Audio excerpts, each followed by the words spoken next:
ওকে, দেখো এখানে আমরা যে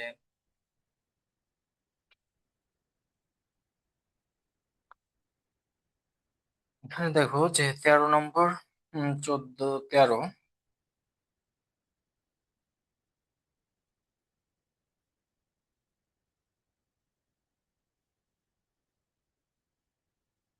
A implies B dot B implies negation C,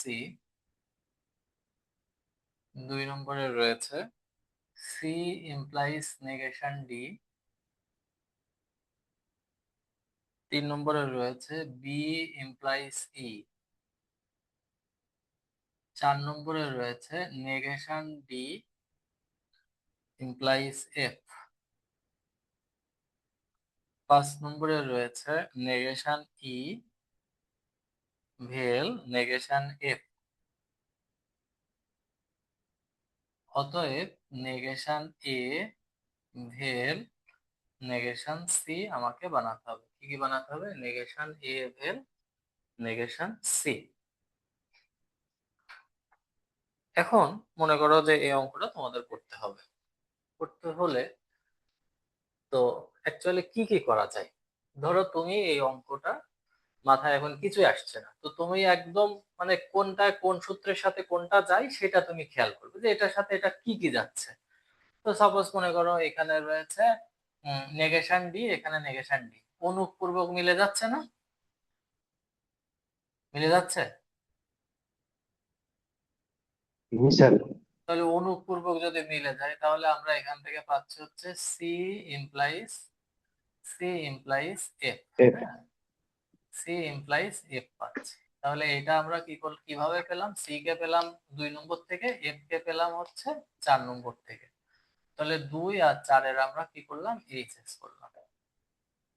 তো এইটা করার পরে দেখো এখানে রয়েছে বি ইমপ্লাইজ ই। হুম, আবার এখানে রয়েছে এ এমপ্লাইজ বি, এখানে কি রয়েছে? এ এমপ্লাইজ বি। তো আমরা এইটাকে সিম্পলিফিকেশন করি।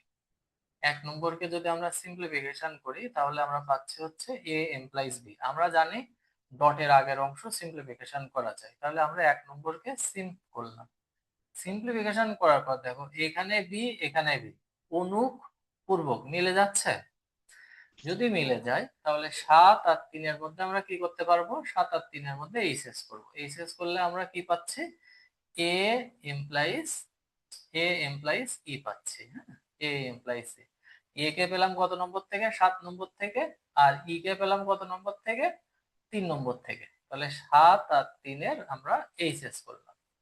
এইচএস করার পরে আমাকে যেটা করতে হবে, 8 আর 6-কে আমরা কি করব? যেহেতু নেগেশন ই আর নেগেশন এফ বানাতে হবে, হুম, আমরা কি করতে পারি? এই নেগেশন এ আর নেগেশন সি বানাতে হবে। এখানেও এ আছে, এখানে সি আছে, আর এখানে অনুকগুলো ই আর এফ আছে। তার মানে নিশ্চয়ই তোমরা এখন বুঝতে পারছো যে অনুকগুলো মিথ্যা হয়ে যাবে যদি এই দুটোকে আমরা কনজাংশন করি। তাহলে কি হবে? আমরা যদি 8 আর 6-কে কনজাংশন করি তাহলে হচ্ছে এ এমপ্লাইজ ই ডট 6 নম্বরে রয়েছে সি এমপ্লাইজ এফ। তাহলে এটা 8 আর 6-কে আমরা কি করলাম? কনজাংশন করলাম। 8 আর 6-কে কনজাংশন করার ফলে দেখো এখানে দেখো এ এমপ্লাই সি ডট সি এমপ্লাই এফ। এখন এখন দেখো এখানে অনুকগুলো মিথ্যা হয়েছে না? এখানে অনুক হিসেবে রয়েছে ই, এখানে এফ রয়েছে। তাহলে এই অনুকগুলো ই এবং এফ 5 নম্বরে মিথ্যা হয়েছে না হয় নাই? বলো, অনুকগুলো কি মিথ্যা হয়েছে? জি স্যার। হ্যাঁ স্যার। তাহলে অনুক মিথ্যা হলে ডিটি সূত্র অনুযায়ী কি হবে? 9 আর 5-এর মধ্যে যদি আমি ডিটি করি তাহলে কি হবে? এ এমপ্লয়িজ ভেল এমপ্লয়িজ সি। না, তাহলে অনুকগুলো মিথ্যা হলে তোমার ডিডি সূত্রটা মনে নাই? মনে করো পি এমপ্লাইজ কিউ ডট আর এমপ্লাইজ এস। কিউ মিথ্যা, এস ও মিথ্যা। হ্যাঁ, কিউ মিথ্যা, অনুকগুলো মিথ্যা হলে তখন কি হয়? পূর্বকগুলো মিথ্যা হয় না? পূর্ব। জি স্যার। তাহলে এইটা হচ্ছে নেগেশন ডিডির সূত্র। পি তাহলে ভেল। ডিডির যদি ই মিথ্যা হয়, এফ মিথ্যা হয়, এই যে ই এবং এফ মিথ্যা হয়েছে, ই অথবা এফ, তাহলে ই এফ মিথ্যা হয়েছে, তাহলে পূর্বক হিসেবে রয়েছে এ, তাহলে এও মিথ্যা হবে এবং কি হবে? সিও মিথ্যা হবে। এমপ্লাইজ না, এটা সিও ভেল। মিথ্যা।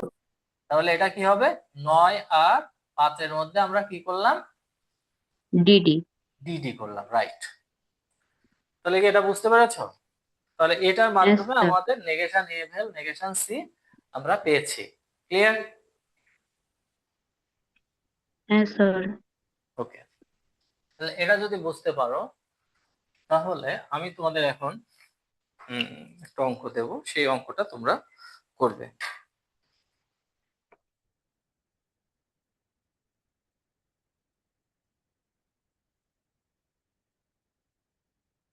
এক নম্বরে রয়েছে আর implies p dot negation p implies m, negation p implies m। 2 নম্বরে m implies d dot d implies r, d implies r। 3 নম্বরে negation m ভেল negation r implies negation p ভেল negation d। 4 নম্বরে negation m অতএব negation r ভেল negation m, negation r ভেল negation m। এটা তোমরা করবে, হ্যাঁ, এটা তোমরা করো।